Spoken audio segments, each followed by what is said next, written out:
этого лучше сказал уточнить самому.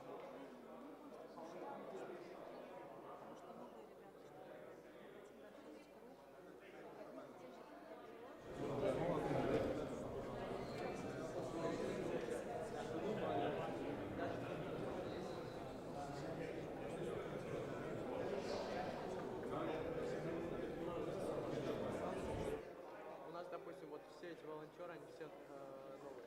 У них первый раз сегодня. Один из них сын Дани Шихана, декана.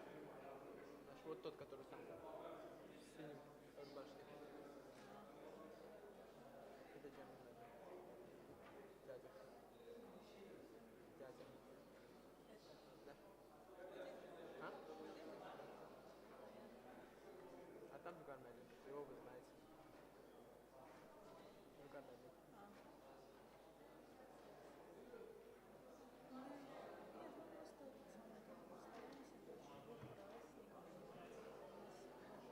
С вами очень хотела встретиться Наталья, из Румынии, в Яше.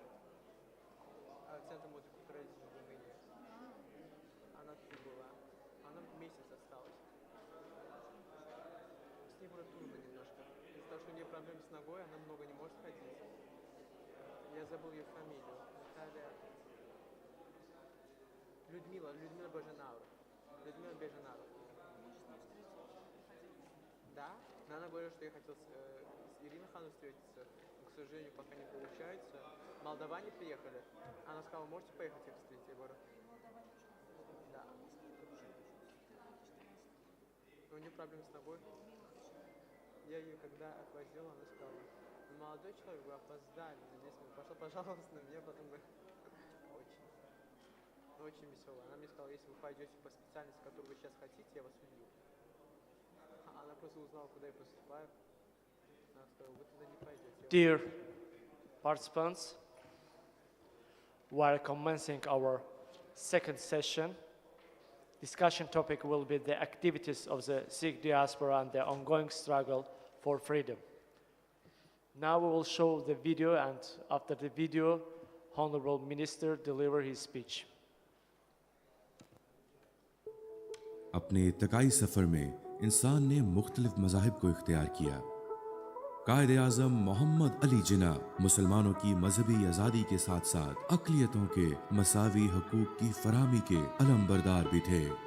आप आज़ाद हैं, आज़ाद रहें। आप लोग इस मुल्क पाकिस्तान में अपनी अपनी इबादतगाहों, मस्जिदों या मंदिरों में आने के लिए बाबा कौम कायदे आज़म मोहम्मद अली जिन्ना के बैनुल मज़ाहिब हम आहंगी और पुरअमन पाकिस्तान के विजन को अपना मिशन बनाते हुए वज़ीर आला पंजाब मोहतरमा मरियम नवाज शरीफ ने ओहदा संभालते ही अक़लियतों की मजहबी आज़ादी और मसावी हकूक़ के लिए खुसूसी इक़दाम किए ताकि हमारी अक़लियतें भी भरपूर जिंदगी गुजार सकें। माइनॉरिटीज़ के बहुत सारे हमारे यहाँ पर हजरात मौजूद हैं। मेरे सर का ताज है जब मैं उनको देखती हूँ। किसी ने पगड़ी पहनी हुई है, किसी ने क्रॉस पहना हुआ है, तो मुझे बड़ी खुशी होती है। यही वो जो हमारा सब्ज़ और सफ़ेद हमारा झंडा है, तो जब उसके अंदर रिप्रेजेंटेशन है हमारे माइनॉरिटीज़ की, तो हमारे दिलों में भी होनी चाहिए, हमारे निज़ाम में भी होनी चाहिए। पाकिस्तान में बसने वाली अक़लियतों में मसीही, सिख, हिंदू और दीगर अक़लियतें पाकिस्तानी सकाफत को रंगारंग और दिलकश अंदाज में पेश करती हैं। पाकिस्तान की अक़लियतें इबादत के लिए अपने घरों तक महदूद नहीं, बल्कि बिला खौफ व खतर वो अपनी इबादतगाहों में मुकम्मल आज़ादी से मजहबी रसूमात और त्योहारों को भरपूर जोशो खरोश से मनाते हैं। क्रिसमस, ईस्टर, होली, दिवाली, बैसाखी या फिर सिख यात्रा हो, पाकिस्तानियों के घर और शहराएं किसी मेले का समा पेश करते हैं। पाकिस्तान में मसीही कम्युनिटी की इबादत गाहें मौजूद हैं, जहां वो बिला खौफ व खतर अपनी मजहबी रसूमात अदा करते हैं। मसीही कम्युनिटी की दिलजोई के लिए वजीर आला पंजाब ने मरियम आबाद का दौरा भी किया और इन्हें सहारा देने के लिए ग्रांट्स भी तकसीम की। पाकिस्तान में मौजूद हिंदू कम्युनिटी मुकम्मल आज़ादी के साथ जिंदगी गुजार रहे हैं। हिंदू कम्युनिटी की तकरीबात में पंजाब की आवाम और हुकूमत भी शिरकत करते हैं। इन त्योहारों में होली, रक्षाबंधन और दिवाली काबिल जिक्र हैं। वतने पाक में बसने वाली अक़लियतों में एक बड़ी तादाद सिख कम्युनिटी पर मुश्तमिल है। सिखों के अहम मजहबी मुकामात की एक तवील फहरिस्त पंजाब की हदूद में वाक़या है। ननकाना साहब, जो कि सिख मजहब के पहले बाबा गुरु नानक देव जी का जन्म आस्थान है। इस अहम मुकाम पर दिहाइयों से न सिर्फ भारत बल्कि पूरी दुनिया से सिखों की एक बड़ी तादाद अपनी रसूमात की अदायगी के लिए पाकिस्तान के सूबे पंजाब का रुख करती हैं। जज्बा खैर सगाली, अमन और बैनुल मज़ाहिब हम आहंगी के तहत वज़ीर आला पंजाब मरियम नवाज ने करतारपुर का दौरा भी किया, जहां सिख कम्युनिटी की जानिब से उनका वालियाना इस्तकबाल किया गया, जो कि पाकिस्तान की फिजा के पुरअमन और महफूज होने का वाज़िया सबूत है। बड़ा अच्छा मैनू लग्या इत्थे आके और मैं चाहनी हाँ कि इंडिया के जिहड़े पंजाब के साडे भैणां ने, भरा ने, बजुर्ग ने, वो ਇੱਥੇ बड़े शौक नाल आन, उन्होंने वास्ते ਇੱਥੇ आसानियां होन, सारा कुछ होवे। ते साडे रमेश सिंह रोड़ा साहब ने जी, जो पहले सिख मिनिस्टर ने पाकिस्तान दे, इन्हां नूं मैं कहा है कि इन्हां नूं खोलो, लोकां नूं बुलाओ, ਇੱਥੇ सहूलियात पैदा करो ताकि लोग आए आराम से रहें। इसी सिलसिले में महकमा इंसानी हकूक व अक़लियती अमूर पंजाब अक़लियतों के तारीखी मुकामात की बहाली के लिए वज़ीर आला पंजाब की हिदायत के तहत तारीख साज इक़दाम कर रहा है और हम एक हैं के नारे को अमली शक्ल देने में हुकूमत पंजाब शब रोज़ कोशा है।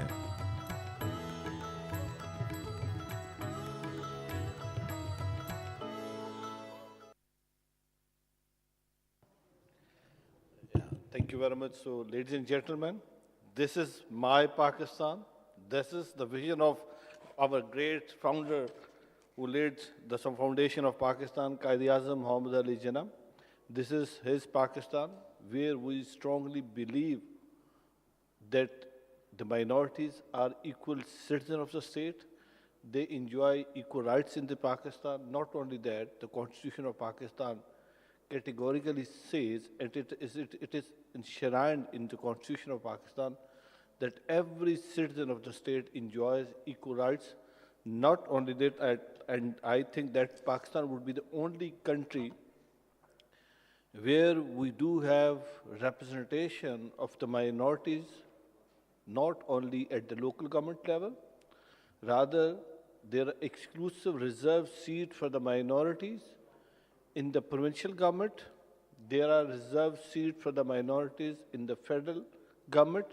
There are reserved seats for the minorities in the Senate as well. So altogether, every constituency, every government, like it's local government, it's the federal government, or it's the provincial government, in every government you will find that minority representation is there. So this is how we treat minorities in Pakistan.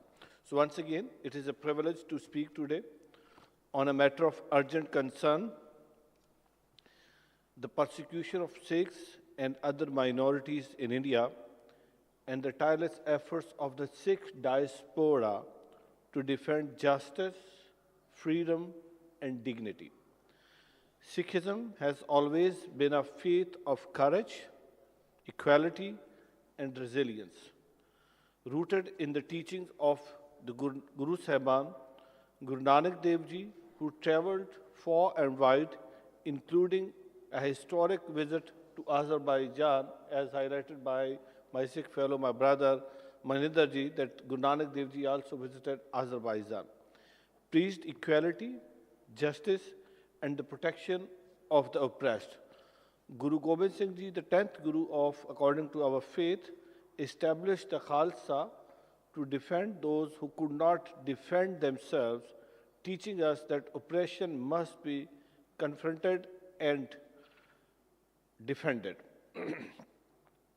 Yet, despite these teachings, our communities have faced repeated violence, as we are highlighting since morning. You have witnessed one of the exhibitions highlighted by our Sikh fellows coming from UK and Canada, and you have witnessed how the Sikh persecution was started, what exactly has happened in 1984, particularly in Akal Takht Sahib, and then the Sikh genocide in Delhi after the assassination of Indira Gandhi. Over 3,000 to 4,000 Sikhs were massacred, women assaulted, gurdwaras and families destroyed. Justice has been delayed for decades. In Gujarat 2002, hundreds of Muslims were killed during communal violence, and reports highlighted state inaction. More recently, the 2019-2020 Delhi riots resulted in the deaths of hundreds of Muslims with homes and business destroyed. In Punjab, Sikh activists have faced harassment and crackdowns, while in Kashmir, minorities, both Muslims and Kashmiri Pandits, remain vulnerable. Not only that, the recent episode we have witnessed on the media and social media that Christians were not allowed to practice their rituals according to their faith during the Christmas 2025. While India is constitutionally a secular state, granting equality for religion, the reality is different. We need to understand that India claims, and constitutionally India is a secular state, but reality is a bit different. Under the current regime, majoritarian policies have marginalized Sikhs, Muslims, and other minorities. Undermining the secular principles of constitution, this ongoing oppression underscores the critical importance of the Sikh diaspora. Across Canada, UK, USA, Germany, Europe, and many other countries, and beyond, the Sikh diaspora has emerged as a global voice for justice. From organizing protests after the 1984 massacre to lobbying international forums such as the United Nations, they ensure the world sees these violations. Their work is a modern contamination of Guru Nanak Dev Ji's mission to speak truth, defend the vulnerable, and uphold justice. The diaspora also works tirelessly to preserve Sikh heritage and strengthen communities not only in Pakistan, rather in the West and in India as well. Pakistan, as you have seen in the documentary Pakistan, Guru Nanak Dev Ji, that is the birthplace of our first Guru, Guru Nanak Dev Ji. Pakistan has consistently stood with the minorities, providing protection, religious freedom, and support for sacred sites such as Gurdwara Janmastan and Gurdwara Kartarpur Sahib. Not only that, recently the Chief Minister of Punjab has given direction to open those 17 Gurdwaras which were not operational, not functional after the 1947. So this year, this is a good news for my Sikh fellows who are coming across the world, that this year the Chief Minister of Punjab, Maryam Nawaz Sharif, is going to open 17 Gurdwaras which were not operational since 1947. And there was a long-lasting demand from your side that all of those Gurdwaras should be opened which are not operational. Educational programs. So Sikh diaspora is also supporting in educational programs. Gurdwara restoration and community initiatives ensure that Sikh culture and faith continue to thrive safely. This event, which is organized by my brother sitting over here, the Executive Director, Abbas Sahab, I really appreciate you. And the way forward, the Baku Initiative Group provides a vital platform to shape the way forward. So document and expose violations against Sikhs and other minorities in India. So way forward should be engage international policymakers to demand accountability and protection. Support the Sikh diaspora, because my Sikh fellows are sitting over here, they're coming from the West, so they must be supported in advocacy, education, and heritage preservation. The Sikh diaspora's path forward is clear. Strengthen global solidarity, connecting Sikh communities worldwide to respond collectively to oppression. Continue to support Sikh communities not only in Pakistan, Sikh communities in India and wherever the Sikh community is and elsewhere, ensuring safety, education and preservation of heritage. Leverage international forums, media and human rights platforms to maintain pressure on governments that fail to protect minorities. Educate and empower the next generation to carry forward the Guru's legacy and fight for justice. Ladies and gentlemen, the struggle for freedom, equality, and dignity is ongoing. The Sikh diaspora embodies courage, resilience, and selfless service. With Pakistan's support initiative like the Baku Initiative Group and the teachings of Guru Nanak Dev Ji and the Guru Sahib, we can ensure that justice, dignity, and freedom will prevail for every Sikh, every minority, and every oppressed community. Vaheguru Ji ka Khalsa, Vaheguru Ji ki Fateh.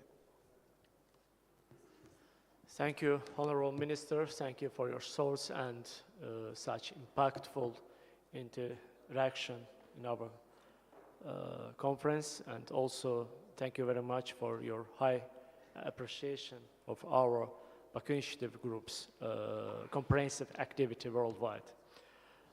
Now, we're starting our second session, the activities of the Sikh diaspora and the ongoing struggle for freedom.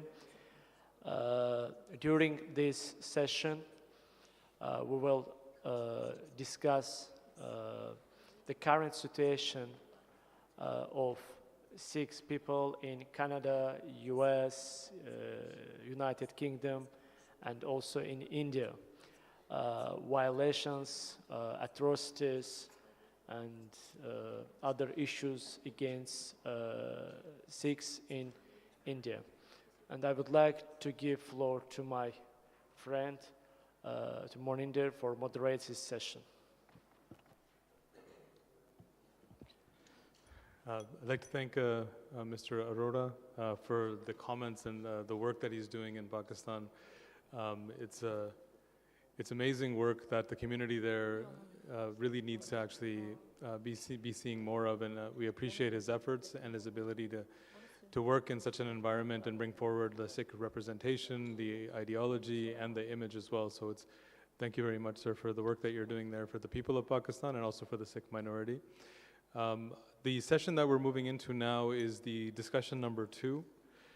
This section will cover the topic of the activities of the Sikh diaspora and the ongoing struggle for freedom.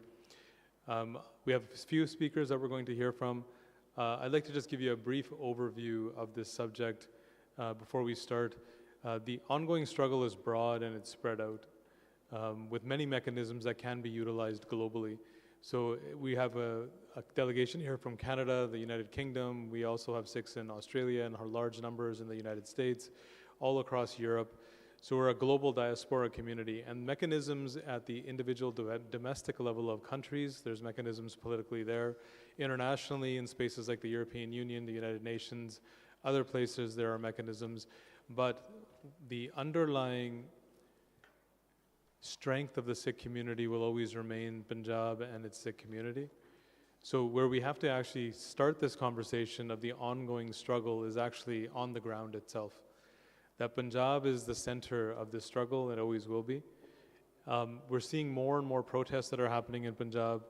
These are leading to agitations, student groups forming, discontent around economics, cultural repression, religious discrimination. So Punjab is becoming what could be termed as a powder keg. The intensity in which the violence is escalating is increasing year over year. Our first speaker, Prabjot Singh, will discuss this situation in Punjab and how it's tied to the global Sikh diaspora struggle for freedom and not a separate situation to look at in a silo. The both struggles are actually one struggle. Anything that happens in the diaspora will always be connected to the Punjab because the struggle in the diaspora is for the Sikhs of Punjab. So Prabjot, you have the floor. Vaheguru Ji ka Khalsa, Vaheguru Ji ki Fateh. In today's morning session, we outlined in considerable detail the violence, the discrimination that Sikhs face in India, in Punjab, and around the world. And so, as Maninder Singh has mentioned, it's critical to understand the political issue that's at the root of this conflict. And we've touched on that earlier, and that's our self-determination, the establishment of an independent Khalistan. So from a Sikh perspective, when we talk about India's violence, we talk about India's atrocities, the human rights violations that have occurred, it's important to recognize that we don't see ourselves as victims. We're not passive recipients or objects upon whom violence is being inflicted. We're active participants engaged in a political struggle to assert our dignity and shape our political destiny on our own terms. And so when we talk about this idea of, particularly in Canada, in the US, we've seen conversations after the assassination of Bhai Hardeep Singh. The question that continues to be raised is there support for independence on the ground in Punjab? And to recognize that reality, I want to give one small anecdote. In September 2023, one of Canada's most prominent newspapers ran an interview with individuals that they spoke to on the ground in Punjab. And one of these individuals said something very, very simple, very direct and straightforward, but something incredibly profound and paradoxical. The individual that was interviewed, who's not politically active, who's a regular member of the community that happened to be walking by when the journalist was in that area. And he said that we want justice, we're not happy with India, we don't talk about Khalistan, we don't want another genocide. And so that paradox and that contrast, or why that statement was necessary, I think says volumes just in that one line itself. Is that the reality that we spoke about in detail this morning is about the omnipresence of Indian state violence when any Sikh articulates and expresses a desire, an aspiration, and a commitment to asserting Sikh sovereignty and self-determination. So that statement is essentially saying that when we talk about Khalistan, is that we're essentially provoking India or enabling India, or that India is going to enact violence on us for simply speaking about this. So before we actually talk about the state of the movement today and support for Sikh independence, we have to start from that starting point and understanding the reality that Sikhs exist in Punjab, the political environment in which they're operating, organizing, mobilizing, and resisting today. So we talked considerably about the Sikh liberation movement, the armed struggle up until the 90s, and the situation since then, developments that have happened since then. So the reality is that we had one generation of our leadership that was wiped out, or was imprisoned, or was exiled from Punjab. And since the 90s, we've had our community, our institutions, our leadership organizing and mobilizing largely in the diaspora, and also building institutions, engaging in human rights documentation and advocacy, and preparing the next generation to take this torch, to take this issue forward, which we're seeing has manifested itself over the past 10 to 15 years, where Sikhs have been mobilizing and resisting in every single way, in every single place possible.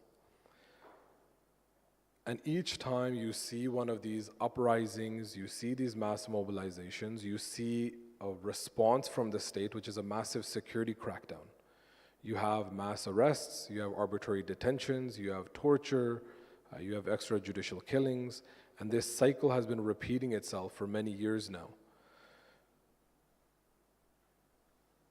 So if we look at the mid-2000s as this next generation started coming of age, you saw massive mobilizations in Punjab against these proxy Indian groups that the Indian state tried to empower and amplify in Punjab to enact this cultural assimilation, to undermine and erode the fabric of Sikh society. And you saw massive mobilizations amongst the community in defiance and resistance against those engineered attempts by the Indian state. And in response, again, as we talked about, was a security crackdown, political activists, student leaders, community leaders were arrested, were held in custody for many years, activists were tortured, protests were attacked by police with firing of live rounds, of beatings, batoning of political activists.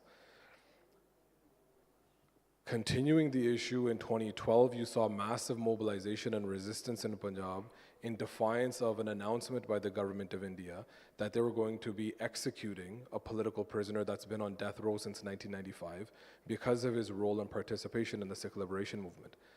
During that period and in the years afterwards, we've seen massive mobilizations around this issue of Sikh political prisoners, the freedom and the release of Sikh political prisoners, and defiance and resistance against India's attempts to continue to incarcerate them far beyond their actual jail sentences, to enact the death sentence, and actually increasing the number of political prisoners, because in this entire cycle and process, that's fundamentally what India has been doing.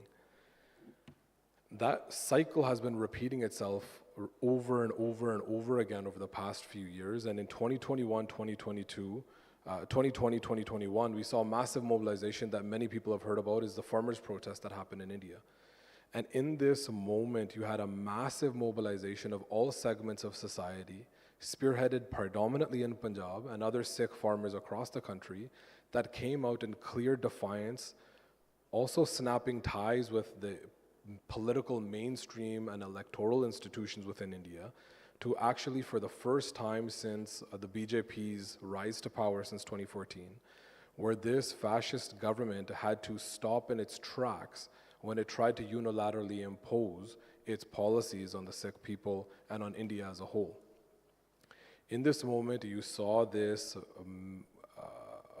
massive tectonic shift happening in Punjab politics and in Sikh politics, and in other regions where Sikhs are also predominant and organized as well. And in that farmers' protest, you've seen the sensitivities of the India ruling elite, the BJP, noticing and recognizing and understanding that this new generation that's come of age no longer fears the state's violence and is actually becoming increasingly outspoken and vocal in their support for Sikh sovereignty, for Khalistan, and actually criticizing the Indian state's policies of imperializing the entire subcontinent and exploiting Sikh peasants and farmers across the region. And when you look at that point, you also at the same time will start to see this massive increase and escalation in India's violence against Sikhs in the diaspora as well. In Canada, in the US, and in the UK, where you're seeing political interference, where India is directly interfering and manipulating electoral processes, policy making, government institutions in the diaspora. And you're also seeing this increase in violence where we saw a wave of assassinations that's happened over the past few years with Paramjit Singh Panjwad, Avtar Singh Khanda, and Bhai Hardeep Singh Nijjar within about a span of a month in 2023. That recognition, or the significance of that, is understanding that India views the Sikh people as one singular unit, as one singular body. India doesn't view the Sikh diaspora or Sikhs in Britain or Sikhs in Canada and Sikhs in Punjab as separate entities that are operating. Because when you look at the farmers' protest and other mobilizations that have happened before then and since then, the Sikh diaspora and Sikhs in Punjab operate in unison as one body, as two arms that are spread out across the world. So India's violent activities have extended beyond just trying to repress Sikh activism and political mobilization on the ground in Punjab to actively now trying to undermine international institutions, whether that be the EU, whether that be Canada, whether that be the US and UK, where using clandestine methods, they're actually trying to manipulate electoral outcomes to determine who is going to be the leader and decision maker in other countries to try and influence their policy to align them with Indian policy. You're also seeing massive attempts at disinformation and psychological operations to spread disinformation about Sikh rights, about the Sikh people, about Khalistan and the movement for self-determination, to try and incite a legal crackdown, what they were already doing in Punjab, trying to enlist Canada, the US and UK as junior partners in their violence by criminalizing and cracking down on Sikh activists in those countries. And the last piece of this, the most obvious, the most harrowing and most talked about tactics they've used over the past few years is transnational repression, where you're seeing Indian high commissioners, you're seeing diplomatic staff and Indian intelligence officers operating under the guise of consular staff, actively surveilling communities all around the world in every country where anybody talks about Sikh rights, where anybody mobilizes and protests outside of Indian high commissions, and then going to the extent of actually threatening and intimidating those activists to stop their activities, to stop being outspoken and speaking out against the government of India, threatening family members in Punjab with violence, and ultimately assassinating a number of our leaders in the diaspora and attempting to assassinate over 24 more that are spread out all around the globe. So the reality and the reason for this is because of the massive levels of support for Sikh self-determination on the ground and this discontent and complete alienation with this idea of India and the Indian state and its political institutions and a desire for a political alternative. The violence and the desperate tactics and the reckless tactics that we've seen from India is because of the force and support for Khalistan, for independence in Punjab and in the diaspora. And so I think the important thing for us to understand and something to consider and unpack in this conversation is why does India see Sikhs as such a significant threat? And one of the main reasons is that India recognizes, when I spoke this morning about Governor General Dalhousie's quote in 1849 after the British colonized Punjab, and that was fundamentally the British understanding that if they wanted to hang on or maintain their grip on the Indian Empire, it was imperative and a prerequisite to subject the Sikh people and pretty much destroy and annihilate all of our independent power. And that is fundamentally what the Indian state is out to do, because they recognize that the oppressed peoples all across South Asia and the subcontinent, whether it's other Muslim communities, Dalits, Kashmiris, communities in the Northeast, Tamils, and other communities that are engaged in resistance and defiance of Delhi, look at the legacy and history of Sikhs in defying every authoritarian and every imperial power from the British until now in the current Indian state, the political vision of an alternative that's rooted in dignity, in equality, in liberty and justice for everybody, and the political capacity to actually resist empires and actually stop Delhi in its tracks. And the most recent example of that is the farmers' protest. So that legacy is something that is etched into the mind of India's ruling elite, and that fear, that threat that India feels and sees is one of the predominant reasons that they're engaging in this level of violence. And given the instability and power shifts that are underway around the world, where India is trying to assert itself as this superpower and this self-styled kind of narrative of India as a Vishav Guru, India is incredibly sensitive to the actual threat that Sikhs pose and the support for Sikh independence poses to this Indian project and to this Indian empire. When we look from a trade perspective, historically Punjab has been a linchpin and a key strategic region in terms of land routes and trading. Historically, Punjab's agriculture and other goods from South Asia have traveled by land into Pakistan, Afghanistan, and onto Central Asia and other parts of the world.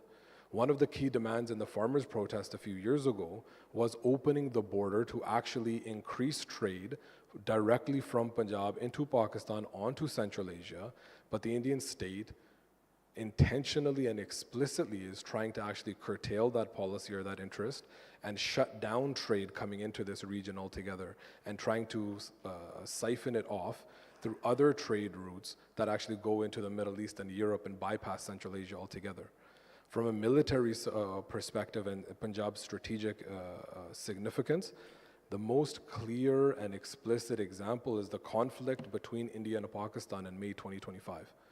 Punjab is at the front line of conflict that India unilaterally and recklessly is engaged in hostile behavior in this region, and that military front line where any conflict is actually fought is in Punjab. Any military supply lines that run into Kashmir or the Oxide Chin, if India is to engage in conflict in those regions, those military supply lines run through Punjab. And India knows that if there is unrest and discontent and calls for the independence of Punjab, that the entire Indian empire crumbles beneath its weight.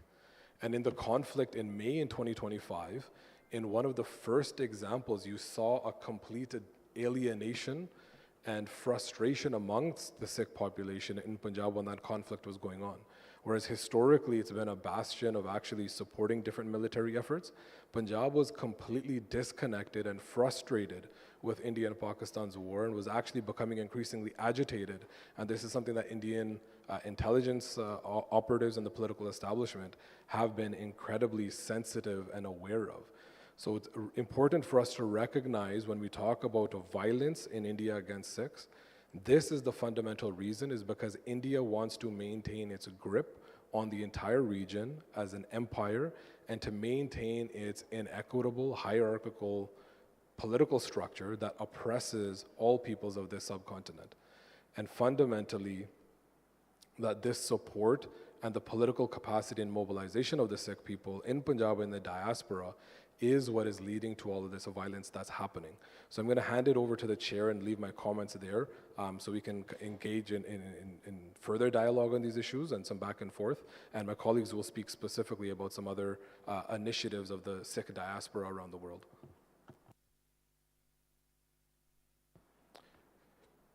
Thank you, Prabhjot Singh. We're going to hear from Devinderjeet Singh and Jaswinder Singh speaking to activism that's based in not only the UK, but also out towards Europe as well, and the challenges that are being faced there and what's happening in the ongoing struggle. The mechanisms available there, they'll talk about how they advance those. Their organizations have been working on the cause for human rights, but also challenging India's narrative and foreign interference, and furthering the cause of Sikh freedom in the form of Khalistan while they're doing that. I do want to just touch on a couple of points as we kind of move into this space. In the UK, in just the last decade, we have seen Sikh homes being raided. We had 3 UK-born Sikhs facing extradition to India on false allegations. And then there's the ongoing detention of British-based and born national Jagtar Singh Johal, who's been imprisoned in India for over 8 years on trumped-up charges for promoting Sikh human rights and sovereignty. So the actual reality is not just limited to the ground in Punjab. We have real violence and real consequences for Sikh activists around the world, which we can especially see in the United Kingdom. And it is just as the case, and I do want to highlight this because this is an ongoing situation that is just very recent. I'd like to speak to the specific issue that is currently underway, which a Sikh activist and leader in the UK, Gurpreet Singh, has had economic sanctions placed against him after being detained for almost 2 weeks with no charge and having his home raided.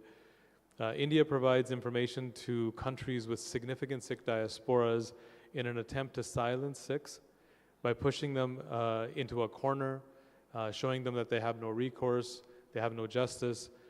And this has been happening for the better part of a decade now.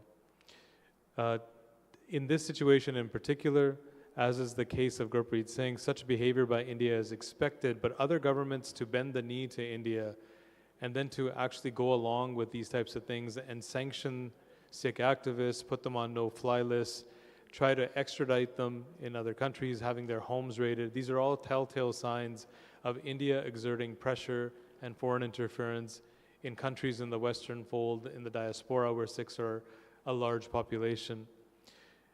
I think in this situation with what is happening in Canada with transnational repression and the murder of Hardeep Singh Nijjar, the assassination and murder of Avtar Singh Khanda in the UK, the attempted assassination of Sikh lawyer Gurpatwant Singh Pannu in the United States, and several other dozens of other Sikh leaders that were supposed to be assassinated, that this topic is particularly important because it shows the reality of today.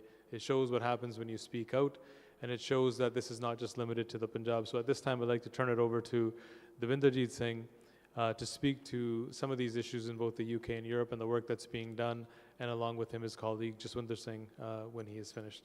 The floor is yours. Waheguru ji ਕਾ ਖਾਲਸਾ ਵਾਹਿਗੁਰੂ ਜੀ ਕੀ ਫਤਿਹ I'm going to start off with the words of Winston Churchill, which sort of give you a sense of the British colonial thinking.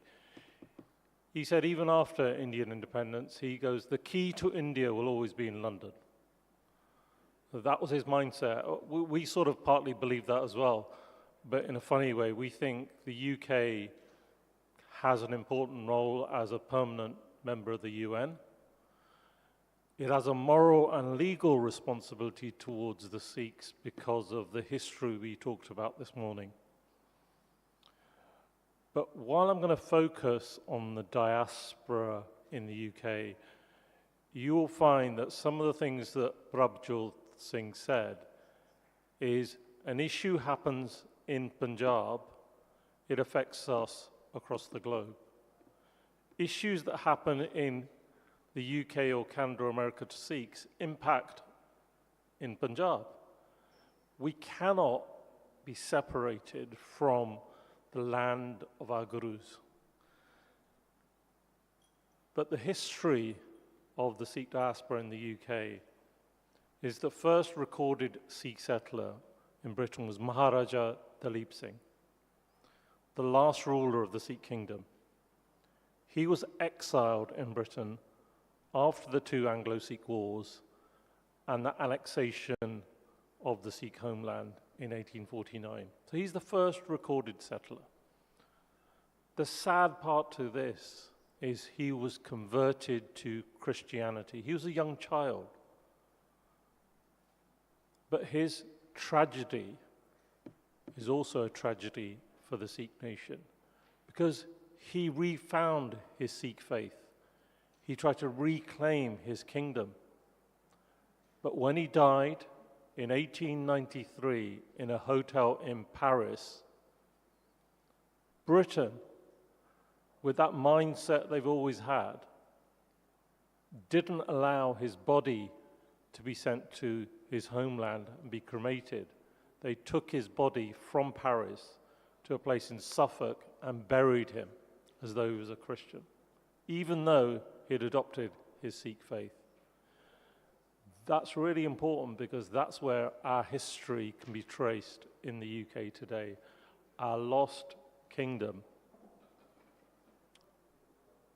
Almost 100 years later, after the Second World War and after 1947 and the partition, many Sikhs started to leave Punjab, partly because of what had happened in partition, partly because I would say there were economic refugees. They were seeking to go to other countries, particularly the UK given its history, and earn money and send it back to the Punjab. My father came to the UK in the 1950s. I remember him telling me, I said to my father, I'm going for 2 or 3 years, I'll be back. I was born in the UK. My children are born there. And this is what you get in countries like the UK, Canada, America, Australia, New Zealand, and actually now many countries, is the links will always be there, but people have set up their lives in other countries, and that's why the diaspora has such an important role. Those that came in the 50s and 60s were largely men. In the 70s, families started to come. And it's true because I want to talk about how the situation in Punjab changed and how they changed. It's fair to say, up to about the middle of the 1970s, whilst they paid some attention to what was happening in India, they were focused on building their lives abroad. But in the mid-70s, things started to happen in India. Indira Gandhi declared a state of emergency for 21 months in 1975 to 1977. Who opposed that state of emergency? The Sikhs of Punjab. When people weren't allowed to gather, they carried out large mass, I wouldn't call them protests because they were actually religious processions, but it was in defiance. And that is really the start of the diaspora starting to think, hold on, I left my home, I came to earn money, but actually this affects me. This affects my family that might be there, our lands that are there, our place where the gurus themselves were born. And so what we found was a small number of Sikhs started to follow what was happening in India. This gradually increased, but it was the events of 1984. I've given many mainstream media interviews there, and I describe it as a revolution. It was a revolution for Sikhs in the diaspora. Some Sikhs who had given up their identity, had cut their hair to become westernized, all of a sudden, overnight, thought, our holiest of holy places, tanks were there. They were killing men, women, and children. And it struck them that they'd lost their ways. And that revolution happened in the UK. And I'm from an organization, the Federation, which was set up in September 1984. It was set up for younger people that felt a passion for what was happening in India. And for many, Sanjanel Singh, who was seen as the leader who was martyred in June 1984, he professed that if the Indian army entered the Golden Temple, it would lay the foundation stone for Khalistan. And many people like myself believe that, and will always believe that that was a turning point, just like Jallianwala Bagh was a turning point for Indian independence. I won't say too much about the Federation's history, and I'm conscious of time as well. And I'm not going to delve into some of the issues. I'm going to allow Jazz to do that. But one of the things that happened to the Federation, in 2001, the UK government decided to ban the Federation in the UK alone, not anywhere else in the globe, before 9/11, and we fought to lift that ban. And 10 years ago, we had that ban lifted in the UK and across Europe, because it was a political ban. Things in Punjab were relatively peaceful in 2001 because the Indian government had killed people up to 1995. No one understood, but politicians told us it was just to appease India. And for all that time, we set up a new organization called Sikh Federation UK. And every year we produce a booklet of our activities, and these are all available online. But one of the things we did was to say, let's set out our demands to our government. So we produced what's called a Sikh manifesto. And I'm just going to touch upon the topics which Jazz is going to pick up. Because like I said, we may live anywhere in the world, but there are certain issues we will raise because we're intertwined. And those issues are, firstly, half the manifesto relate to our issues in the UK. But even those issues can be linked back to, if we had a separate Sikh homeland, we probably wouldn't have those issues. We would have a voice, an official voice in every single government across the globe. But those issues are the more than 1,000 Sikh artifacts that the British stole and are in museums in the UK. We have, and we were talking about this last night, within a year got the UK government to agree that they are holding those in trust for the Sikh people. They will not return them to any country until there is a Sikh homeland. It was a big achievement for us to be able to do that, to convince the UK government, and we have legally put in the claim on all those artifacts, such as the throne of Maharaja Ranjit Singh, which is in the Victoria and Albert Museum. You'll hear in the Indian Parliament them talk about this should come back to India, and we say no. They were taken from the Sikh kingdom, they must only be returned to the Sikhs. The other issues are around transnational repression, and Jazz will talk about the case of Dar Singh Khanda in the UK. Jagdar Singh Johal, we've already heard about him. And there are a couple of other things. One is, in 2014 in the UK, it emerged that Margaret Thatcher, who was the Prime Minister in 1984, had sent SAS officers to advise the Indian government how to attack the Golden Temple.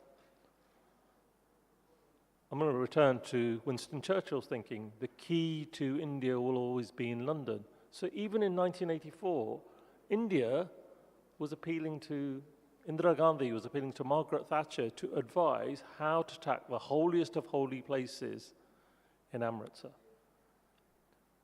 David Cameron, the Prime Minister at the time, William Hague, the Foreign Secretary, were, and we were told this, they were shocked themselves that a British Prime Minister didn't turn around and say, don't attack the holiest of holies, find an alternative. There is some evidence that the KGB and Russia played a key role. It wasn't just the SAS. And so we have a demand for a judge-led public inquiry in the UK that could open a can of worms of how other governments, potentially Mossad and Israel, were involved, how India took assistance from these countries. And we produced a report called Sacrificing Sikhs, again available on our website. This is based on UK papers, government papers, and it's horrifying what you'll find in there. And finally, the issue of the recognition, the international recognition of the Sikh genocide in 1984 and the Sikhs' right to self-determination. These are the sorts of issues, although we may live in the UK, we campaign, and we campaign in other countries, because collectively we can't be divorced from these issues. I'm going to finish off by saying a year ago, in October 2024, we set up Sikh Federation International. In 1984, we had a presence within a matter of months in probably over a dozen countries. Well, those people still exist. If anything, now we probably have a presence in 25 countries. And what particularly Maninder Singh and Prabhjot Singh have been doing at the UN is using the issue of transnational repression to say there is a real appetite for governments to know why Sikhs are being targeted.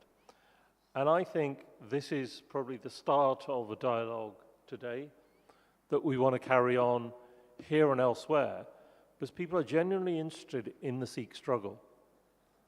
And I'll finish with just one small thing. I think our demand for a sovereign Sikh state will never go away. It's been in our blood. It's what our gurus taught us. And the biggest mistake that Narendra Modi may have made is to take the issue of transnational repression, because what he's opened up is this sort of dialogue across the globe, that people are saying, why is Narendra Modi so worried about less than 2% of Sikhs in India seeking their independence? And I think it goes back to the heart of what Prabhjot Singh said. It's not our numbers. Why were we the third party in partition? Because the sacrifices Sikhs have made outweigh our numbers. We were huge landowners in 1947.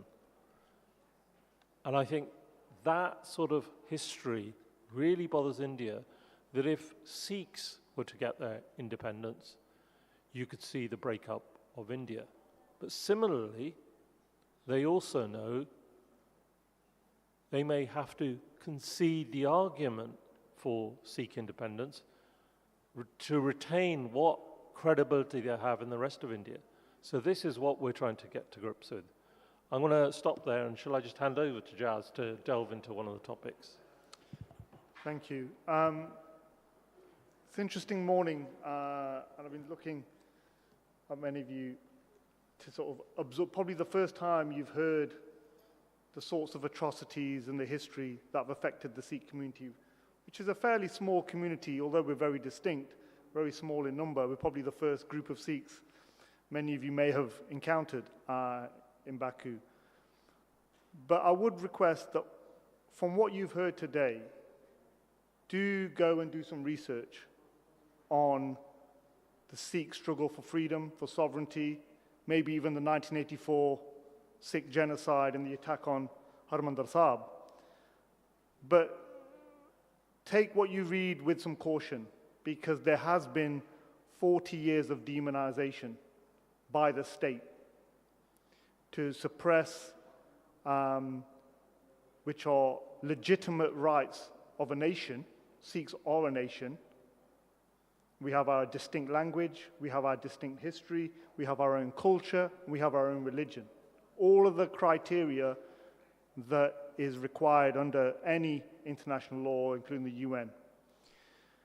So you will find items where Sikhs have been called terrorists, or organizations have been banned using or abusing terror laws. But it is fundamental, when you look at Sikhi and you look at the faith and you read up on the faith, it's a huge contradiction, because Sikhs cannot be terrorists by our core beliefs. Our whole purpose is to defend and sacrifice ourselves for others. And anyone who commits terrorism cannot also then be Sikh. So these are two fundamental points that when you do look, and keep that at the back of your mind, and then what you'll uncover with an honest and open mind is the levels of atrocities and trauma the community has faced. So where we are today, where we stand today, is to reignite our long-standing struggle for freedom. We also have to recover from decades of trauma. Every Sikh you will know will have someone in their family or line who's been impacted, either been killed, arrested, tortured. That's how deep it runs. So not only are we recovering from those atrocities, we are fighting for a political space to even talk about it. The fact that we've suffered these genocides, it is a crime to even discuss them in India. Amnesty International's offices have been repeatedly closed, shut down, and they've been barred from India. They have never been allowed into Punjab. Special rapporteurs on human rights, torture, have been denied access to the Punjab, a whole region, for 4 decades. So there is no space to even campaign politically on Khalistan or Sikh sovereignty is rewarded by imprisonment and charges. So this is the climate in which India will then say there is nobody talking about Khalistan, there's nobody talking about these human rights abuses. Yes, because you just imprison them all, or you torture them all, or you disappear them all. And it's a criminal offense. So that's the climate in which our brothers and sisters operate in Punjab. And when we look at the demonization of Khalistan as a phrase, it has become synonymous with separatism, militancy, and that's by design. Our job in the diaspora has been to understand that trauma in Punjab and normalize the conversations across the diaspora. That actually, what does it stand for? What is Khalistan? What is Sikh sovereignty? How is not something that was invented in 1984. This is something that goes back to 1469, when Guru Nanak Dev Ji arrived on this earth. And that's been in our whole psyche ever since. It's just been misunderstood by many others. So it is also important to note why India opposes the Sikhs' claim and right to freedom. And Prabjot really well articulated some of those issues and challenges to the Indian state. Some of them are economical, some of them are territorial, and some of them are just prejudice. And these are factors that as a community we have to face and overcome, but also where we look to the global state in terms of our recognition as a nation and our struggles, and have that equal space to speak on it. When we talk about how we've activated those initiatives in the UK, it has been against great challenge. when Dabinderji mentioned the Sacrifice in Sikhs report, which is available on the Sikh Federation website, in 2014, we discovered papers were leaked by the UK government in its transparency policy to just archived information was made public. In there, we found a letter which opened up the whole can of worms of the British government's involvement in Operation Blue Star that the placards outside highlight. In that the SAS were involved, they sent military training, material, equipment for decades afterwards. That sent shockwaves through every UK Sikh, in that our government was involved in the most heinous crime. That changed the political landscape in which we were operating. Previous to that, we would lobby MPs, we would write to them, we would raise cases of human rights, and we'd push for space to talk about a legitimate claim to Sikh freedom. But behind the scenes, we then discovered that actually the government we were lobbying were complicit in some of the genocidal acts that happened. And also the subsequent suppression of our civil liberties and rights in the UK. The fact that the Indian government was asking the British government to get the police to ban Sikh gatherings, ban sporting events, arrest and potentially shoot members of the Sikh community who were protesting. This was the Indian, and this is in writing. So you can imagine, and that's the government that we're appealing to uphold its values on human rights. So it became a huge challenge for us of how do we navigate through campaigning and lobbying, but also calling out historic governments for their hand in some of these atrocities. But what we've seen and experienced over the last 4 years, probably 8 years I'd say, but certainly in the last 4 years, has been rather than addressing some of those historic grievances, it's actually doubled down in backing India. Now, whether that comes back to what I said earlier, the strength of trade deals and the value of these financial relationships outweighing the cost of a Sikh life or human life, because you've got a British-born individual, Jagtar Singh Johal, who went to India to get married. Widely covered in the global media. You just have to put in Jagtar Singh Johal in Google and everything will come up. On the 4th of November 2017, he went to get married. He got married and was out shopping with his wife, who he'd spent 2 weeks with, and he was abducted in the streets. A black bag was put over his head, bumbled into a car, taken away to an undisclosed location, and tortured for 4 days. He's described the physical third-degree torture that he experienced. He's a British national. The Prime Minister raised his case in the UK, so did the Foreign Secretary. But 8 years after, all the false allegations, false charges, he's even been acquitted in an Indian court in March this year. But yet he still languishes in an Indian prison, all because he was a voice and he talked about the atrocities you've heard today. Another one, a friend of ours, a colleague, Avtar Singh Kanda, 3 days before Hardeep Singh Nijjar was assassinated, Avtar, who was a very vocal speaker and activist on Khalistan, his own father had been assassinated by the Indian government when Avtar was very young, and his mother sent Avtar away to the UK to have a safer life. She left her only son and sent him away. Avtar campaigned on a number of issues in the UK, politically, organized events similar to this, and was a vocal speaker in Punjabi to our community. He connected the countries. Mysteriously, he fell very ill in June 2023. He was admitted into hospital. 4 days later, he died. The government, well, the coroner at the time said it was AML, which is acute myeloid leukemia, a form of blood cancer.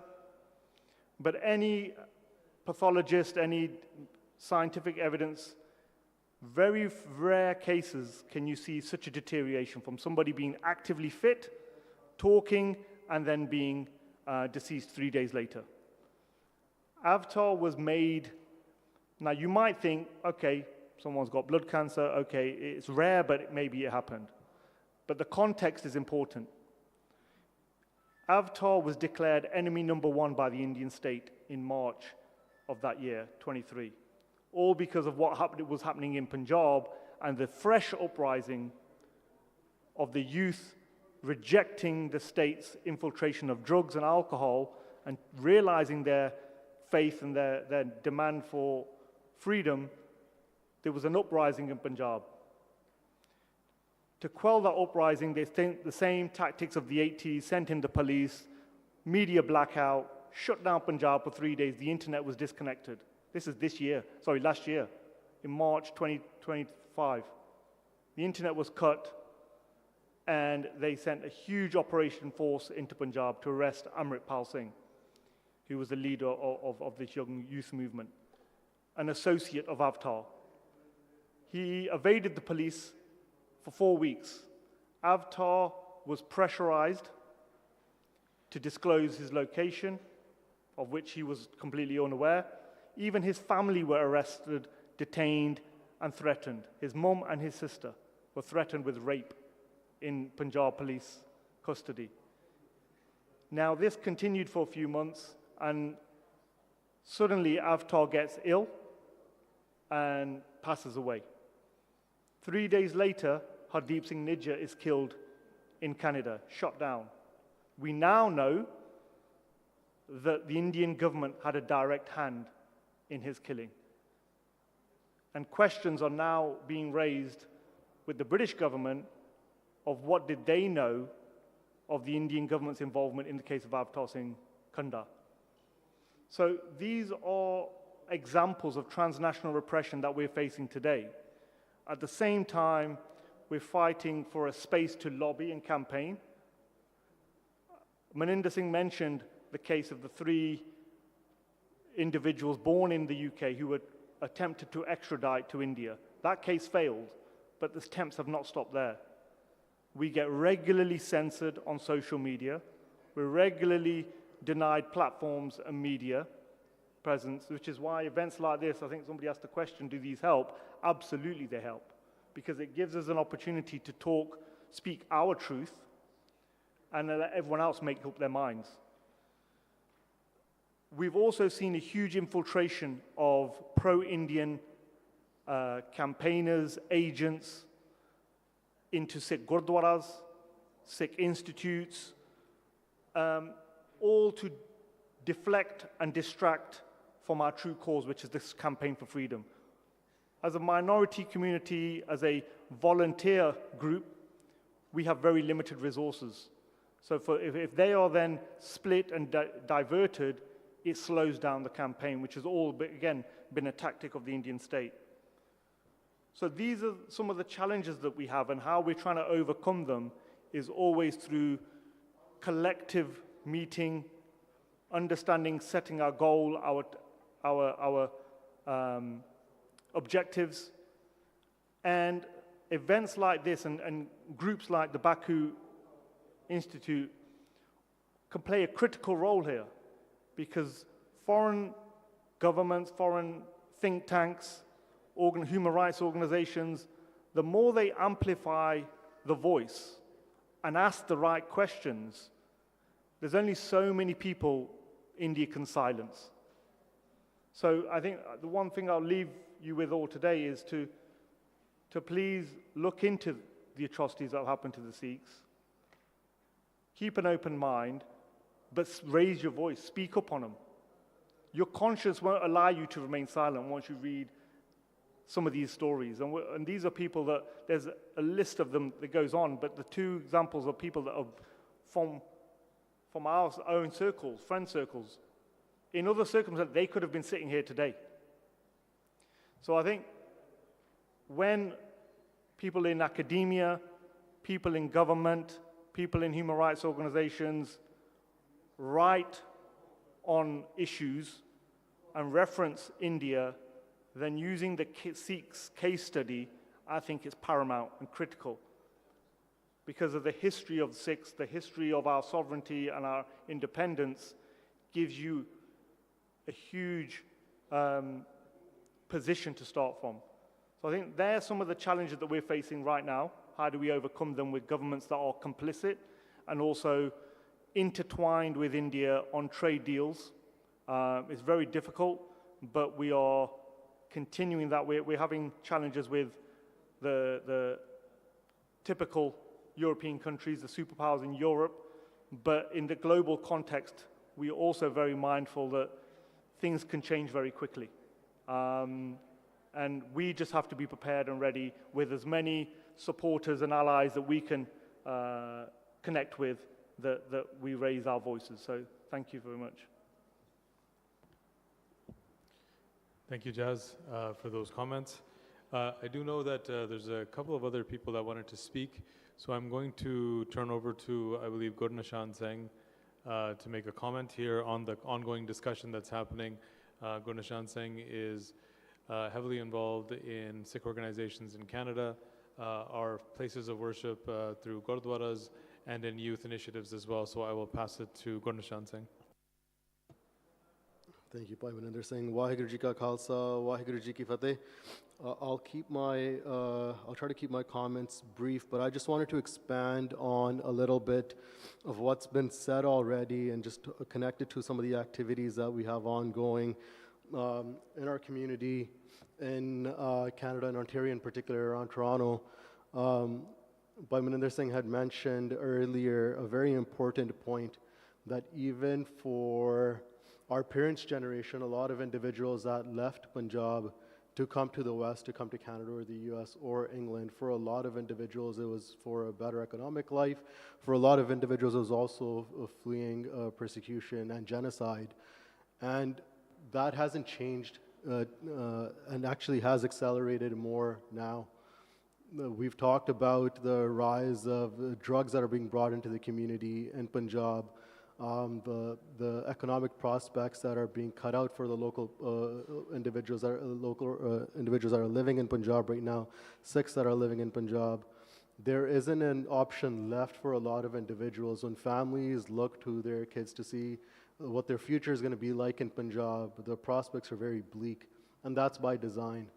And what we've seen over the last several years is hundreds of thousands of young individuals leaving Punjab, coming out to the West, not because they want to, but because they have no other choice and they have no way of survival in Punjab. And that exodus, it does a lot for India as well, in terms of changing their local demographic, continuing to target one of the last non-Hindu majority states within India. But the thing is, their violence doesn't end within the Indian borders. As a lot of these individuals, they come out, they continue to be engaged with with all the violence that's happening in Punjab, with everything that's going on in Punjab.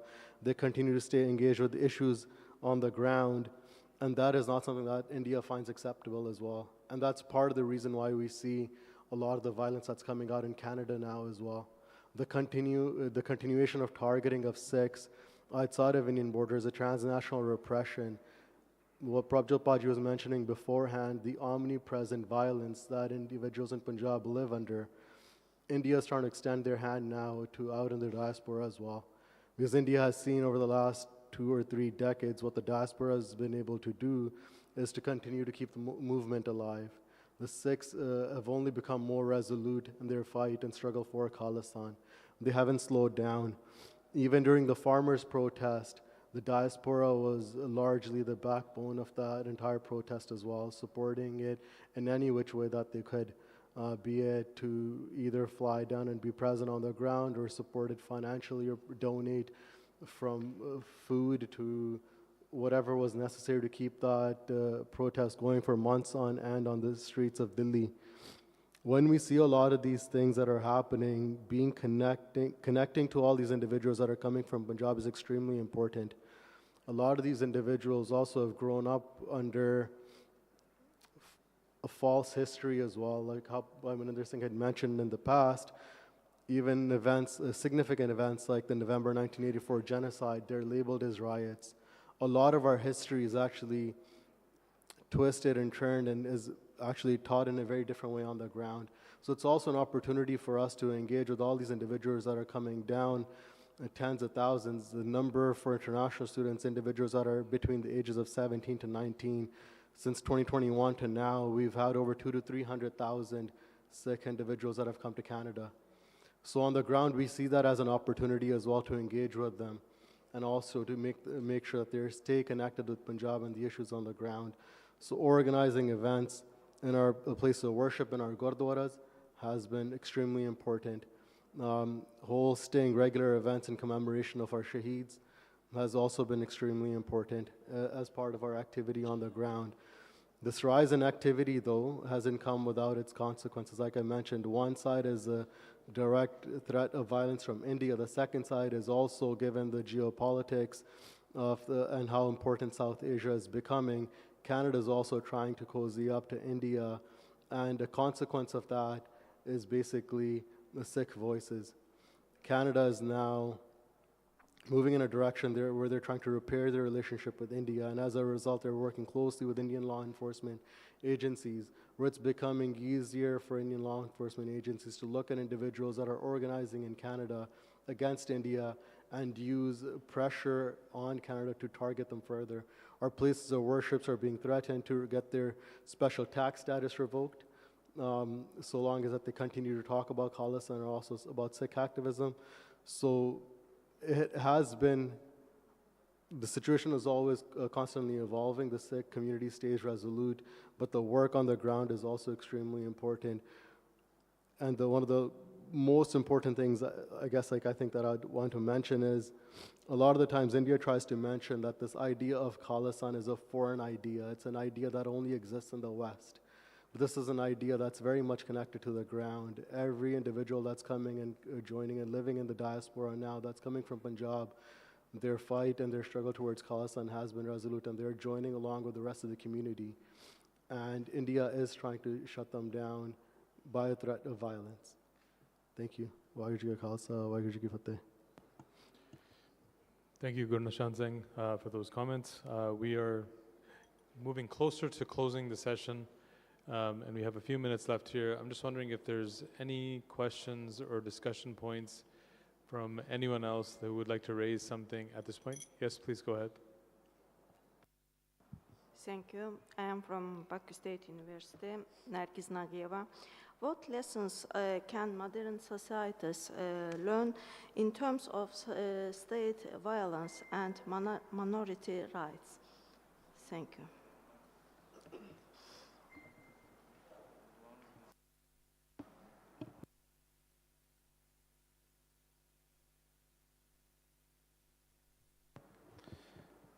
Yeah, I think in terms of the lessons, I think there's two layers here.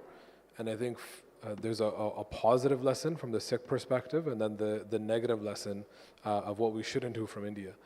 Firstly, I think fundamentally when we talk about the world order as it exists, and recognizing and understanding the legacy of imperialism and colonial structures that have defined political identity and tied them to certain authoritarian political structures, I think first and foremost is one of the fundamental problems. When statehood and sovereignty is linked to one identity that becomes exclusionary, then very, very, very rapidly becomes a fascistic idea that leads to structurally almost a requirement for genocide and violence against minorities. From a Sikh perspective, historically, when we talk about this idea of Sikh sovereignty, when we talk about the legacy of Sikh Raj, it's not about the rule of an ethnic community. It's about the certain Sikh values instructing the ideas and values of the political structure. So it's not rooted around an ethnic identity. It's rooted around a political community that's built around the concept, for the Sikh perspective, around Sarbata da Pala, the welfare and inclusion and justice for all without distinction based on ethnicity, caste, creed, religion, and any of those kinds of things. I think from the negative perspective, what we learn from the example of India as a imperialist state that was an artificial entity that's manufactured by British colonialism, where you see this authoritarian, violent structure that is forcing minority communities, Adivasis, Dalits, and different political communities and peoples into this artificial state. As we've seen in other examples, whether it's the Soviet Union or other political structures, it is not sustainable. It is not actually something that can be maintained. As long as there is any kind of oppression against these kinds of communities and an imperialist attempt to impose a manufactured, fabricated identity and political structure, people will resist and there will be instability, there will be conflict and tension and violence. And the only solution is a meaningful political structure that's based on the dignity of the human being, equality, liberation, and justice.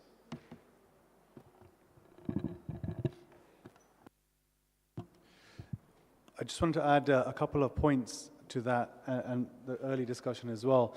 Just in terms of as tangible takeaways for you all today as we move towards closing the conference, we've spoken about the importance, or we've alluded to the importance of education. And within that, narrative is really important. So I understand that the Baku Initiative group held a decolonial seminar in Belgium recently, and if we take a leaf out of decolonial scholarship, we'll understand how preserving that narrative, which is often a narrative that the state does not wish and oppressed peoples to push and preserve, within that there's great power, especially if we're talking about standing for truth and justice and equality and standing in solidarity with one another. So I would invite anybody here who is perhaps part of the Ministry of Education, universities, I know there are academics here, professors, to include a unapologetically Sikh narrative when you're talking about within multiculturalism, your social sciences, because that also is very powerful as well, because that information will not get out there. Jazz Singh earlier mentioned about Googling some of these terms, but he also gave the caveat that you've got to be careful with what you find online. So I guess one important purpose out of this particular space is building actual collaboration and working together specifically on education and preserving an unapologetically Sikh narrative within this to depict the events that we've covered today in more detail. I'm just going to add one very specific point. I think your question was around civil society.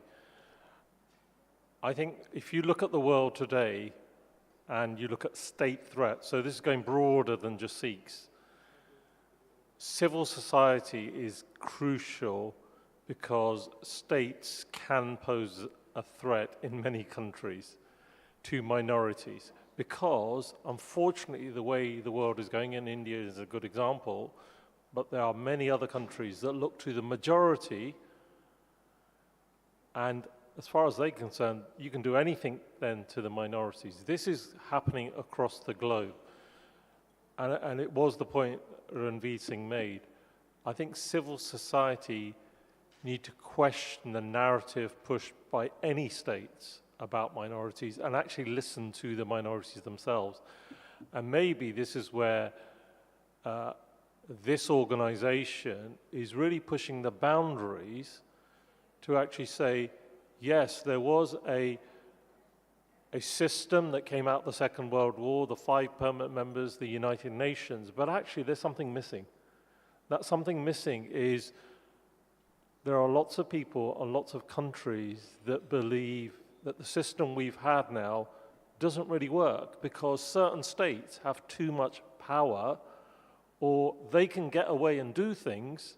And I think civil society has a critical role working with what I would term countries that are not part of that sort of system. And I think this is a really good example and other work that you've been doing to reach out to those minorities and say, have you heard these people's voices? Because you have to hear their voices and learn what the true narrative is. Thank you, Ravinderjeet Singh, and the speakers, and thank you for the question. This will be the last call for any questions from anyone else in the room before we move towards closing. If there's any other questions, I'll give it a couple of seconds here. I don't see any hands. I do want to touch on something before we move towards a small video and then closing out the event for today. There's a lot of common themes in this room when it comes to struggle. And I think the people of Azerbaijan have had a history of struggle themselves. And there's a lot of commonalities between the Sikh struggle and the struggle in Azerbaijan as well. Both of these peoples experienced the dismantling of their independent states. Azerbaijan under the Soviet rule, Sikhs under British annexation, and then later under Indian centralization. And all of this occurred in the 19th century initially, moving into the 20th century. There's mass amounts of violence that was endured by both peoples. Just coming up in a couple of days is your commemoration of Black January. You have almost 36 years ago where a significant event happened right here, like in this country, that spurred the movement towards independence and the establishment of Azerbaijan almost a year and a bit later. Similarly, Sikhs, as we spoke about today, the mass amounts of violence we've endured, the 1984 genocide, Operation Blue Star, the November genocide. There's a tie there as well, that mass violence actually ties us as a people, that shows the strength of our struggle. There's identity and self-determination. Both movements are rooted in preserving distinct cultural heritage, language, faith, all of these things. And there's diaspora and international advocacy. Communities that have large diasporas spread out around the world. I believe someone here told me, just from a cultural and heritage and ethnic point of view, that Azerbaijan has fewer people of Azerbaijani descent than even Iran or other places, that the total population of Azerbaijanis might be much, much more bigger than what's actually in this country. So you have a strong diaspora, as we have a strong diaspora, to help the political movements that you actually ran in the past, and for what we need to run in the future. Finally, on the human rights lens, both struggles highlight extrajudicial killings, the suppression of dissent, and the denial of minority rights when we were under occupation, whether Azerbaijan or whether the Sikh people in Punjab. Just in summary of that highlight, I'd like to say that Azerbaijan's path to independence and the strict struggle for Khalistan share common themes of sovereignty, mass violence endured, identity defended, and the diaspora advocacy being sustained. One achieved statehood in 1991, as in Azerbaijan, while the Sikhs in Punjab continue to fight for recognition and justice in the form of Khalistan. And this, for us, is a monumental kind of event to show the solidarity needed, to show that human dignity matters, to show that the path for freedom is not only through Geneva or New York or somewhere else where power is being or thought to be centralized, that the path to freedom can be in many different ways with many different partners. And we're proud to be here in Baku today with the Baku Initiative Group to be a part of this conference and speak to you on this matter. I believe we have a video that's lined up that's a few minutes from the Sikh Federation of the UK that highlights many of the topics that we've talked today, a couple of minutes, and then Mr. Abbas will move us towards closing, and we'll be done shortly here. So if we can have the video now, and then Mr. Abbas will close out the event.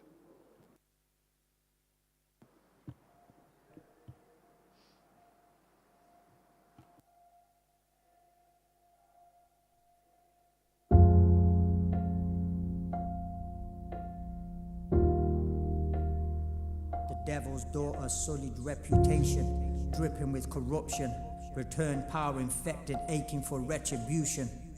Her evil eye stares, fixed on the jewel in the golden crown, as she maliciously declares this genocidal campaign of destruction. Date set to coincide with the fifth master's day of sacrifice. This clandestine measure guileful, the 5 veins were to be severed until they bleed dry. Communication crossed oceans, diplomatic relations advocate support. Classified counsel whispered from this heinous double-dealing ally. Her demonic army rehearsed, systematically programmed until they become brute, savage beast. A legal decree set in motion, en route to enter the holy city to commit inhumane atrocities. Military units fully equipped with a fiendishly barbaric hate to unleash. Peacefully awaiting ordained warrior saints armed with their faith, heroism affixed with immortality to claim. Although outnumbered, oath taken, loyal duty bound, ready to give head on palm, and with a zealous love to play this game. Discipline to manifest such audacity, and noble in valor, display feet that bring the merit of honor to the onlooking eye. Sacred weapons primed for baptism to defend. Disciples kept silent in prayer until time given to sermonize to demons by the thousands sent multiply. Placed strategically, sings devoted in revision of the 10th master scriptures to step in rhythmic combat style to move so poetically. Lion-hearted in stance, underscoring unforbiddable force. The vehement roar of war cries echo that sends shivers down the spine of the enemy. The foe at a loss, pile up, send back to hell these demons that be. Over 6 days of battle, frenzied in rage to obliterate. Poisoned was a breath of life, an all-out assault, reordered with indiscriminate firing. Rounds of shell blasting from tanks, corpse scattered, area combed for targets. Surviving pilgrims rounded up to become prisoners of war. Turbans ripped, used to bind their hands, then executed at point blank. As June's inferno heat and fury scorched this earth, surrounding rooms become makeshift prison cells. Men, women and children plead to quench their parched thirst, left in anguish and agony. The putrid stench of death linger. Water and aid decline, spat on with scalding insult. Soap left to lick on wounds that bleed. Survey and try search for solace. The sanctuary desecrated, left in squalor. Defaced is the picturesque opulence of this heaven-like beauty. The library and museum looted, then buildings set alight. Historic priceless artifacts by government order stolen. The mood somber, stirring silence haunting. The soul bullet hit, the royal golden body wounded, left to stand heartbroken. Media suppress these nefarious army generals, mendaciously administer and release scripted state propaganda, so all criminal wrongdoing could be denied.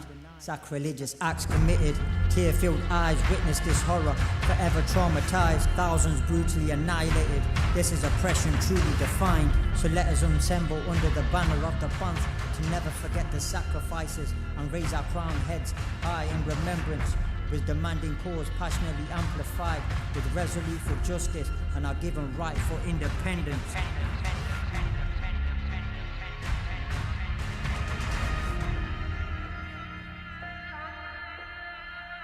दुनिया की मिसाल बनेगी कि खालतान बने तो उस दिन जरूर खालतान बनेगा इतने पुलिस होने इतने एक अंदर आके कोई भैड़ी हरकत करनी चाहेगी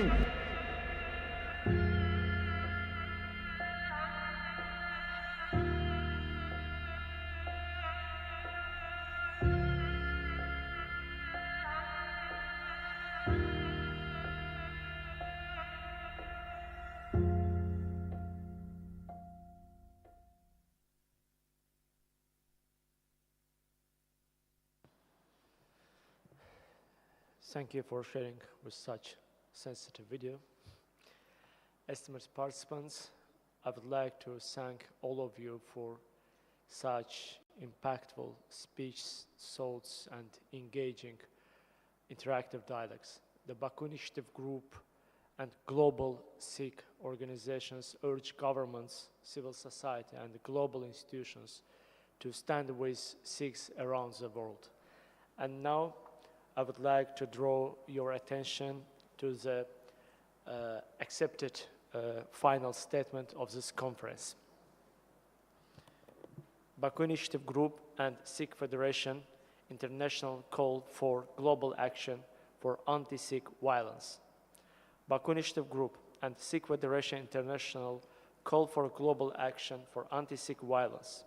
We, the participants of the international conference entitled Racism and Violence Against Sikhs and Other Minorities in India, the Reality on the Ground, extend our sincere appreciation to the Baku Initiative Group for convening this important gathering and for providing a platform to address the violation of Sikhs' rights in India.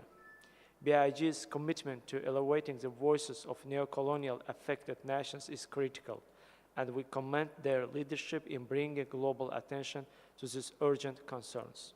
We further acknowledge the significance of this forum in uniting diverse international stakeholders committed to justice.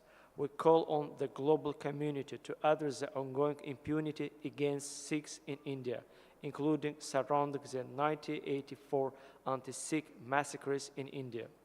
Thousands of Sikhs were killed in Delhi alone. Thousands were injured. Homes and businesses were destroyed, and women and girls were subjected to widespread sexual violence. Despite 10 official commissions and countless civil society investigations revealing patterns of organized attacks, political orchestration, and police complicity, accountability has been almost non-existent.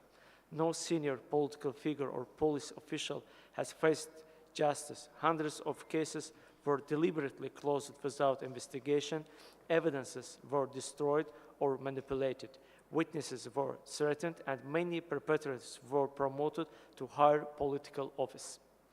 Civil society documentation, including the work of the People's Union for Civil Liberties, the People's Union for Democratic Rights, NSAF, as well as independent journalists, shows that mobs acted systematically and in coordination with Congress party leaders and with the tolerance and often participation of the police. Reports describe police refusing to register first information reports, filing vague omnibus complaints, downgrading murder charges, and even preventing Sikhs from defending themselves by confiscating their kirpans. Testimonies also reveal horrific accounts of gang rapes, abductions, and killings of the women and girls, most of which were never investigated.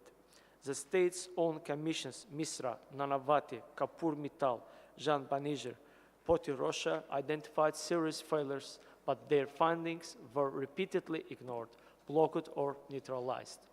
The impunity is not limited to 1984.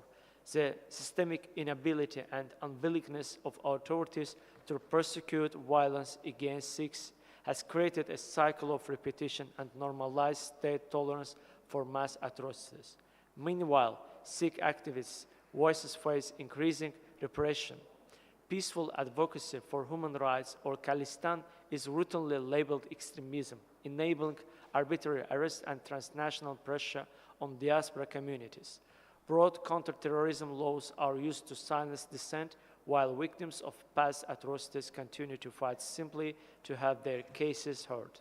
In this context, we call upon the international community to pursue a just path forward by supporting time-bound investigations into all closed and mishandled 1984 cases.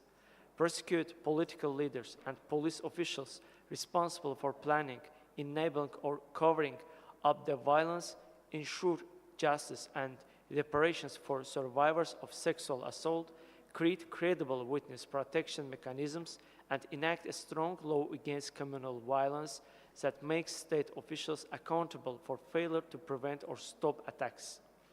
We additionally call for transparent reporting mechanisms, international technical assistance where appropriate, and regular public updates on progress toward accountability. We call on the international community to acknowledge the gravity of the neo-colonial anti-Sikh policy of the Indian government and raise these issues consistently in bilateral and multilateral dialogues with India, and protect Sikh human rights defenders facing intimidation.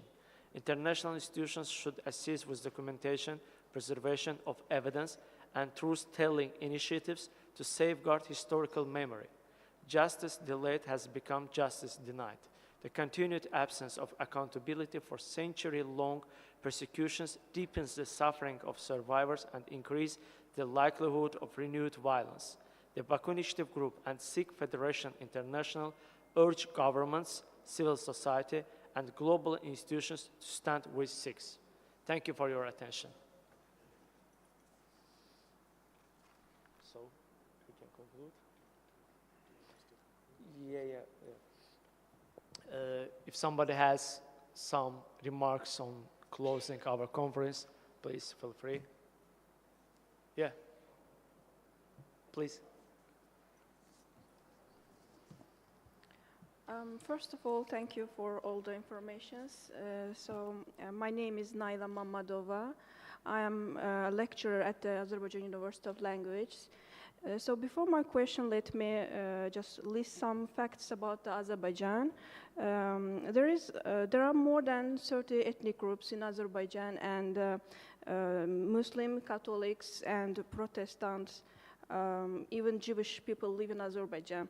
But all these people in Azerbaijan live in a peace together. At the end, it means that Azerbaijan is a multicultural and a tolerant country. We can list Indonesia from the Southeast Asia.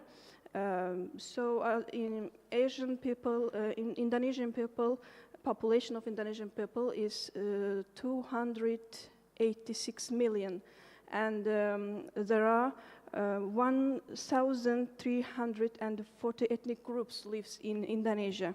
So why I tell all these facts? Because all the people, all the ethnic groups, and all the religious people can live in under the one umbrella in the one country.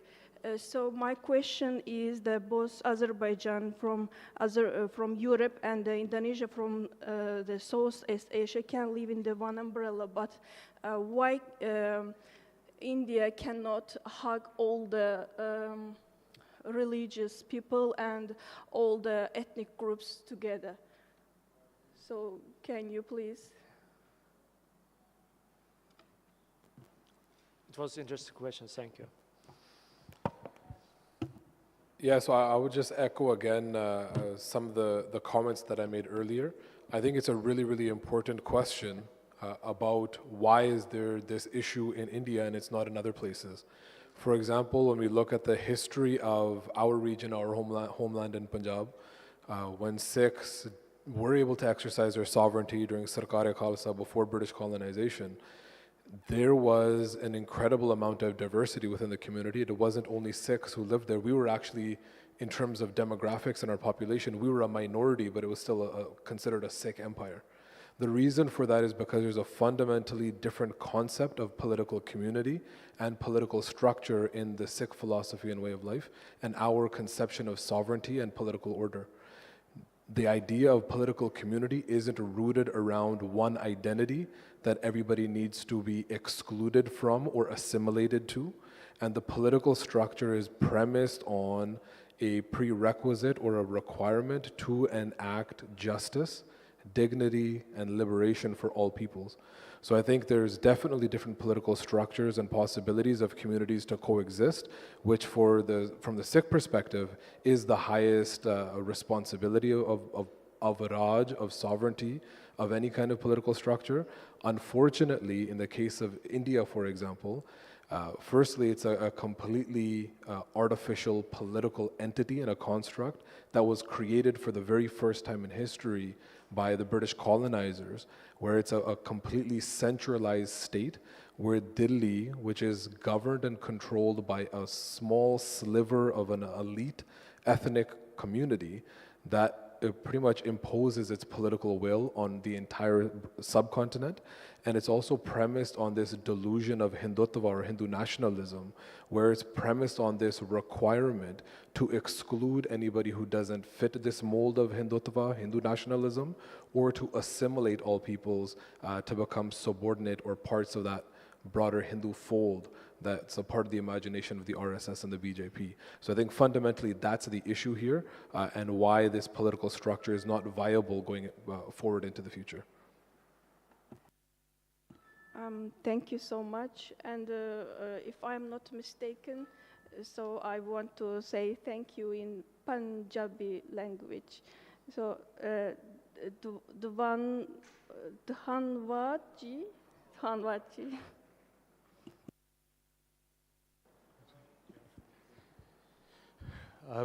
I just have a few final comments as we close out. This, what we would feel is a historic gathering. And let's pause just for a second to reflect on the depth of what has been shared here today. Over the course of the conference, we've heard testimonies of racism, violence, and systemic repression against Sikhs and other minorities in India, including Dalits, Kashmiris, Christians. And that violence is not just limited to now what we see the borders of India, including some communities, especially the Sikh community, as we see that violence in the diaspora as well. These accounts of violence are not abstract, they're lived realities. They remind us of the denial of rights, and the perpetuation of violence isn't accidental. It's deliberate, and it strategizes to suppress movements for freedom and sovereignty. We have to recognize that violence inflicted upon Sikhs is inseparable from the Sikh sovereignty movement for Khalistan. These are not parallel struggles, they're intertwined. The repression we face is a direct response to our demand for self-determination and sovereignty. To speak of human rights violations without acknowledging the political project of sovereignty is to tell only half the story. Both must be seen as two sides of the same coin. Yet, even in the face of repression, we see opportunities to work together, to build alliances, and to transform solidarity into action as we are today here in Baku with all of yourselves in the Baku Initiative Group. International agencies, particularly the United Nations, do provide mechanisms that we can utilize to challenge India's narrative, but we are under no false pretenses that our struggle is our own and our partners will support us in order to achieve justice and freedom in the form of Khalistan.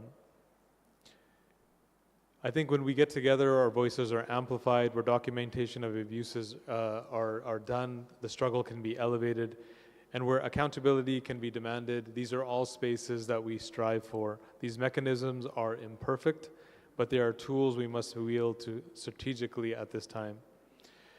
At the same time, our first responsibility remains to our people. For Sikhs, our community is at the heart of the struggle, and Punjab is that heart. Punjab is not simply a place, it is a beacon of light in a region increasingly darkened by authoritarianism and repression. Punjab embodies resilience, culture, and the unyielding spirit of freedom. To protect Punjab is to protect hope itself at this moment, and to ensure that future generations inherit not despair, but dignity. Looking forward, we see immense promise in partnerships. We are grateful to organizations and movements that share our philosophy of freedom and justice. In particular, we look forward to working closely with the Baku Initiative Group, whose commitment to amplifying oppressed voices had made this conference possible. Their solidarity strengthens ours, and their vision of justice aligns with our own. To the Baku Initiative Group, we extend our deepest thanks for hosting such a landmark gathering. And as we close, we must honor those whose sacrifices illuminate our path. The Shahidi of Bhai Hardeep Singh Nijjar and Bhai Avtar Singh Khanda are not merely tragic losses. They are monumental events that will shape the next generation of Sikhs in this struggle for Khalistan. Their courage, their commitment, and their ultimate sacrifice remind us that the struggle for sovereignty is not theoretical, it is lived, it is costly, and it is carried forward by those willing to give everything for freedom. Their memory is our mandate, their Shahidi is our call to action, and their legacy will inspire Sikhs and all oppressed peoples to continue the struggle until freedom and justice in the form of Khalistan is not just an aspiration, but a reality. Once again, thank you very much on our behalf as Sikh Federation International, and thank you again to the Baku Initiative Group and Mr. Abbasov and his entire team who have made this entire process seamless and have provided such generosity and hospitality for all of our first time here to Baku, Azerbaijan. Thank you again for your time.